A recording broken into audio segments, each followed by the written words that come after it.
আসসালামু আলাইকুম। কি অবস্থা সবার? আশা করি সকলে ভালো আছেন। আপনাদের দয়ায় আলহামদুলিল্লাহ আমিও ভালো আছি। আমি মোটরটা চালু দিয়ে একে একে গরুগুলোকে ভিজিয়ে নিয়ে এবং ফ্লোরগুলো পরিষ্কার করতে শুরু করি। তারপর আস্তে আস্তে সকল ফ্লোর পরিষ্কার করা হয়ে গেলে গরুগুলোকে গোসল করিয়ে ভালোভাবে ফ্যান চালিয়ে দেই, যাতে ফ্লোর এবং গরুগুলোর শরীর শুকিয়ে যায়। আপনারা হয়তো সবাই ভিডিওতে দেখেন ফ্লোরগুলো কি পরিষ্কার, গরুগুলো কি পরিষ্কার, কিন্তু আসলে এর পিছনে অনেক কষ্ট। সকাল থেকে প্রথমে এসে গরুর ঘর পরিষ্কার করতে গরুগুলোকে গোসল করাতে হয়। আর ভিডিওতে সবাই আসলে সব গরুর গোবর, গরুর অবস্থা সবাই দেখে না। ভিডিওতে সবাই সবসময় সুন্দর পরিবেশ দেখানোর চেষ্টা করে। আর আপনারা এইসব ইউটিউবে ভিডিও, এইসব পরিষ্কার পরিচ্ছন্নতা দেখে অনেকে খামার করার ইচ্ছা পোষণ করেন, কিন্তু আসলে এর বিস্তারিতটা আপনারা জানেন না। খামার করার আগে আপনাদের সকল কিছু জানতে হবে এবং বুঝতে হবে। একটা খামার ইউটিউব এবং ভিডিও দেখে শুরু করলে আপনি সেটাতে কখনোই লাভবান হতে পারবেন না। গরুর খামার করতে হলে আপনাকে গরুর মতো পরিশ্রম করতে হবে। পরিশ্রম ছাড়া কোনো কিছুতেই সফল হওয়া সম্ভব নয়। আপনি যদি পরিশ্রম করতে না পারেন তাহলে আপনি এই খামার সেক্টরে আসার দরকার নেই। আর যদি আপনার একান্তই আসার ইচ্ছা থাকে তাহলে আপনি প্রথমে অল্প অল্প গরু থেকে শুরু করবেন, একটি দুইটি থেকে শুরু করবেন। তারপর বোঝার চেষ্টা করবেন যে আপনি কি এটাতে পারবেন কি পারবেন না। হুটহাট করে ইউটিউবের ভিডিও দেখেই আপনি খামার করবেন না, তাতে আপনি বড় ধরনের লস খাওয়ার সম্ভাবনাই থাকবে। আরেকটি কথা হলো, গরুর খামার করতে হলে আপনাকে পর্যাপ্ত ধৈর্যশীল হতে হবে। ধৈর্য না থাকলে আপনি এটাতে টিকে থাকতে পারবেন না এবং সফলতাও পাবেন না। গরুর খামার করতে হলে আপনাকে ধৈর্য ধরতে হবে, কারণ এটার লাভ আপনি হাতে নাতে সব সহজেই পাবেন না। এটা অল্প অল্প, আস্তে আস্তে, ধীরে ধীরে আপনার হাতে ধরা দিবে। আর গরুর খামার করতে গেলে আপনি প্রথমে বিশাল অঙ্কের বাজেট নিয়ে নামবেন না এবং বড় ধরনের শেড তৈরি করবেন না। আপনি অল্প পুঁজি নিয়ে ছোট ছোট গরু থেকে শুরু করবেন, কারণ প্রথমে আপনি বেশি অ্যামাউন্ট এখানে বিনিয়োগ করলে আপনি দেখা গেছে এটাতে লাভবান হতে নাও পারেন।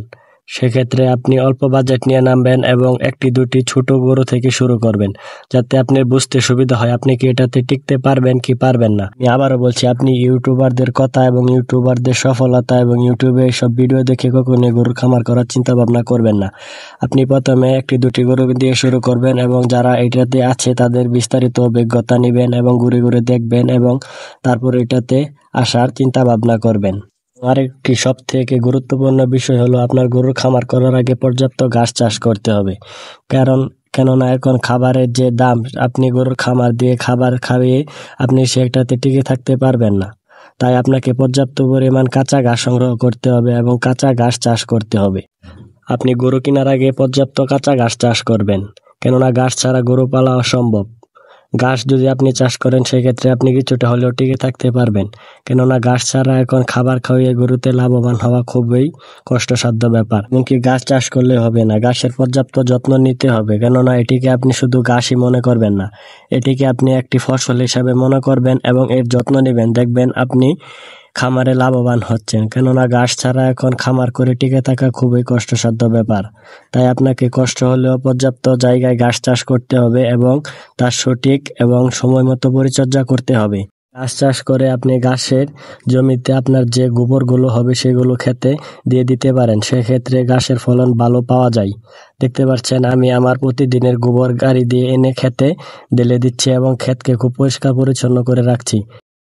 ঘাস কেটে আনার পর আমি প্রতিদিন ঘাসের সাথে কিছু পরিমাণ খড়ের আটি দিয়ে থাকি। দেখা গেছে আমার 3 বোঝা ঘাসের সাথে আমি 15-20টি করে আটি দিয়ে দিই, যাতে শুধু কাঁচা ঘাস খাওয়ার পরে গরুর পেটে এটি হজম হতে তাড়াতাড়ি হজম হয়ে যায়। তাই সেক্ষেত্রে সাথে যদি খড় বা আটি দেওয়া যায় সেক্ষেত্রে এটি গরু অনেকক্ষণ পেটে থাকে এবং গরু সুস্থ থাকে এবং বেশ ভালো করে এগুলো খায়। সেক্ষেত্রে আমি খড়ের সাথে বেশ কিছু আটি দিয়ে থাকি এবং মেশিনের সাহায্যে এগুলো খুব সহজেই মিক্স করে দেই। নতুন খামার করলে প্রথমে আপনাকে বেশি অঙ্কের বাজেট দিয়ে এইসব মেশিন কেনার দরকার নেই। আপনি 2-4টে গরু হলে আপনি হাতের সাহায্যে এগুলোকে কেটে খাওয়াতে পারবেন।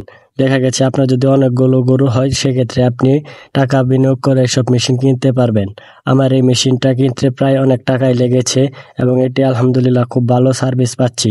এই মেশিনের সাহায্যে আমার 9 থেকে 10টি গরুর ঘাস কাটতে 5 থেকে 10 মিনিটের মতো সময় লাগে এবং আপনারা দেখতে পাচ্ছেন ঘাসগুলো কিভাবে খুব সহজে এবং খুব সুন্দরভাবে কেটে বের হচ্ছে এবং এর সাইজগুলো দেখতে পাচ্ছেন।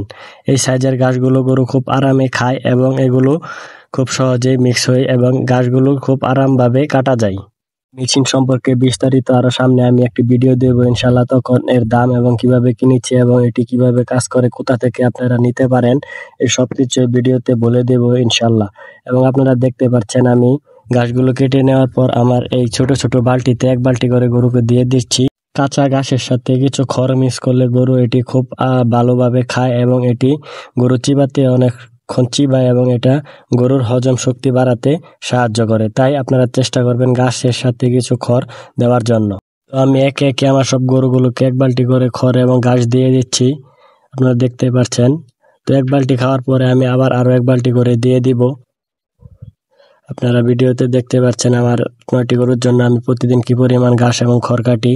এবং খামারিদের সব থেকে খুশির মুহূর্ত হলো যখন তার সবগুলো গরু সুস্থ থাকে এবং সুন্দরভাবে একসাথে খাবার দেওয়ার সাথে সাথে সবাই একসাথে খাবার খায় এবং গরুগুলো খাবার শেষ করে ফেলে।